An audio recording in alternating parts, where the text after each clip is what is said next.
Boa noite, meu nome é Petra Deckmann e eu vou apresentar um trabalho sobre a morfologia e fisiologia da cultura do café. Os componentes do grupo são Petra Deckmann e Hudson Tavares, na disciplina de Grandes Culturas.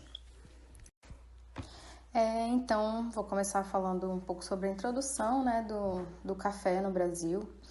E a cultura foi um dos primeiros cultivos instalados no Brasil, né? Como todo mundo sabe, a cultura do café foi uma das primeiras que foi o pontapé inicial do agronegócio no Brasil, depois do pau-brasil. E teve grande importância econômica, política e histórica no país. E com o passar dos anos houveram evoluções nos cultivos, melhoramentos genéticos das cultivares, variedades altamente resistentes e produtivas, elevando o Brasil como um dos maiores produtores do mundo, que é onde estamos até hoje, né? Somos um dos maiores produtores do mundo inteiro. E com relação à morfologia do cafeiro, as principais partes da cultura são, as principais partes morfológicas, no caso, a raiz, os troncos e ramos, as folhas, flores e os frutos. E aí nós temos uma imagem ilustrativa, de todas essas partes da planta, do cafeiro. Agora eu vou falar sobre cada uma dessas partes, morfológicas do cafeiro. Vou começar pela raiz, E o peão, ou raiz mestra, como é chamado também, deste cafeiro é lenhoso, reto e tem a posição vertical, fixando a planta no solo.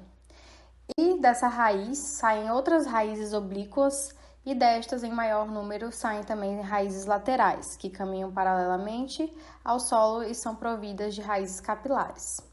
Essas últimas, denominadas radicelas terminais, são cobertas de pelos absorventes que têm a função de extrair do solo água e sais minerais necessário à nutrição da planta, que é o básico que a gente já sabe sobre a raiz, que ela tem essas funções de captarem os nutrientes e a água do solo e, a partir do tronco, levar todo o resto da planta.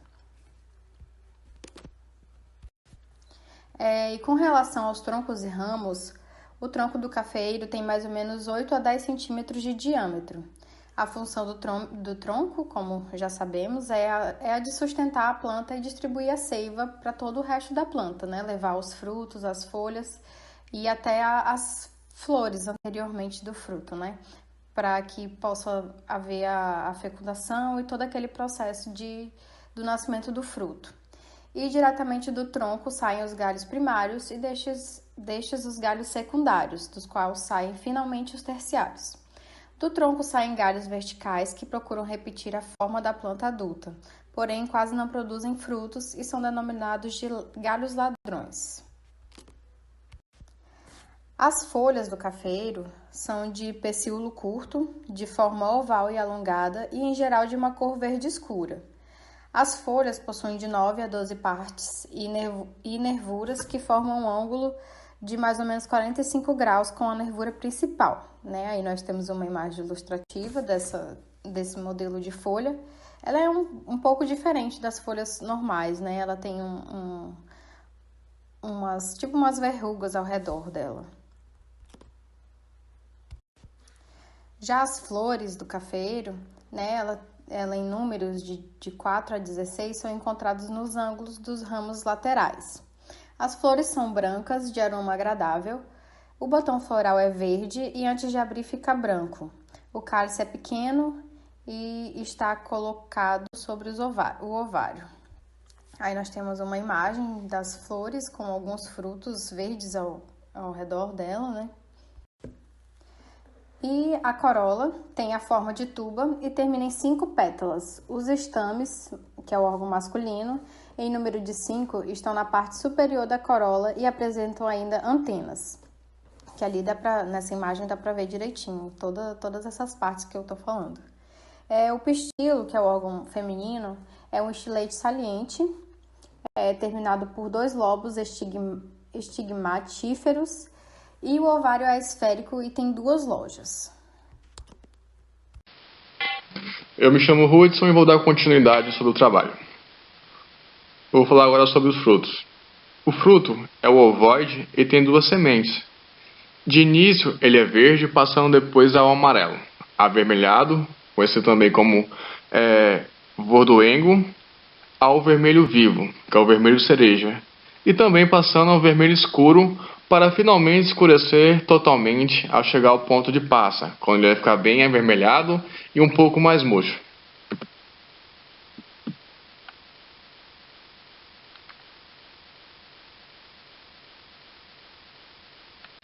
Ao realizarmos o corte do fruto da cereja do café, vamos ter as seguintes camadas: o epicarpo, que é a pele avermelhada que envolve o fruto; o mesocarpo, é uma camada gomosa e açucarada. Vamos ter também o endocarpo, que é a membrana cartilaginosa que envolve cada semente; e por fim, o endosperma ou abúmen. É a semente do café propriamente dita e está envolvida por uma tênue película chamada espermoderma, membrana prateada, que vai envolver toda a semente do café. Quanto à fisiologia do cafeeiro, ela é dividida basicamente em dois estádios: a fecundação e a germinação. A fecundação, a flor do cafeeiro, ela é fecundada. Pode ocorrer tanto por algum inseto, pelo vento, ou pelo contato de uma planta na outra, quando acontece de uma flor tocar a outra. E o processo germinativo é quando a semente é colocada no substrato, é colocada no solo, e ela começa a germinar. Começa a crescer uma plântula a partir dali. Fecundação. Logo após o período das secas, com as primeiras chuvas, tem início a florada.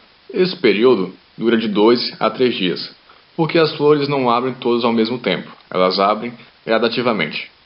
A vida de uma flor do cafeeiro é de aproximadamente 8 horas. Esse tempo pode variar, de acordo com a temperatura do ambiente. A polinização é feita com a queda do pólen sobre os estigmas. Logo após a fecundação, o ovário se incha e na célula do óvulo se desenvolve o endosperma, que então dará origem ao grão propriamente dito. Quanto à germinação, para que se inicie a germinação de uma semente, há uma exigência mínima de umidade e temperatura. Em geral, as sementes, quando secas, mantém-se em boas condições de conservação, quando com cerca de 11,5% de umidade, que seria a água de interposição. O tempo gasto pelo embrião para se enturmecer, para adquirir a umidade e adquirir vitalidade é muito variado. Em geral, as sementes de café, quando limpas, levam 68 dias para atravessar todas as fases de germinação, porém as mudas são obtidas geralmente degeneradas.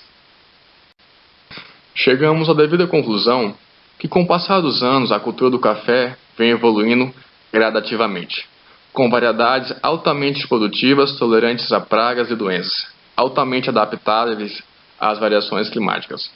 Com todas as suas características morfológicas e fisiológicas, hoje o café se tornou uma das principais culturas do mundo.